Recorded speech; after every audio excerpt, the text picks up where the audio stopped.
Hey everyone, my name is Sam Satullo. I'm the youth minister here at Woodbine, and our church family is going through a devotional this year, Christmas Pilgrims, A Journey to See Jesus by Michael McElroy. We're so glad you chose to go with us on this journey. Let's begin. Our devotional for December 16th. Now after Jesus was born in Bethlehem of Judea in the days of Herod the king, behold, wise men from the east came to Jerusalem. Matthew 2:1. Melchior's mind kept racing through the star charts. What was he missing? How did it appear so suddenly? Why had no one ever charted it before? When his part of the king's birthday ceremony ended, he rushed back to his quarters. No one asked why at his age he did not prefer to move to an apartment on a lower floor of the building. His joints ached with each step up the stairs, and it took a while for him to get there. But only one apartment in the complex had a balcony with an unobstructed view of the night sky. It would be dark in 2 hours. Perhaps he should rest. The night would be a long one. But he knew, as soon as he laid his head on his pillow, that sleep would not come. So moments later he was up again, poring over the drawings. His were the most prized in the kingdom, with accuracy and detail beyond the others. But his charts did not offer a clue about that rogue. After another night filled with wonder and frustration, he canceled all of his appointments for the day. He sent a message to Gaspar's apartment, calling him to a conference. He also sent word to Balthazar, using in both messages the code that would summon his esteemed associates without question or hesitation. When the others had arrived, their excitement about the business at hand had made them skip the usual formalities of their meeting.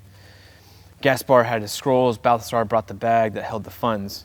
"What did you find?" Melchior asked Gaspar, hoping that his scholarly old friend would be able to explain the odd occurrences with some reference from an obscure sacred text. Gaspar's eyes danced as he pulled out one of the oldest rolls. "I may have something here," Gaspar said. "Look." His hands gently and masterfully unrolled the parchment, and his fingers came to rest just above a passage. "A star shall rise from Jacob, a scepter out of Israel." "What is that?" Melchior's robes flowed behind him as he strode around the table to read the old words for himself. His research partner told him that these words were the prophet Balaam.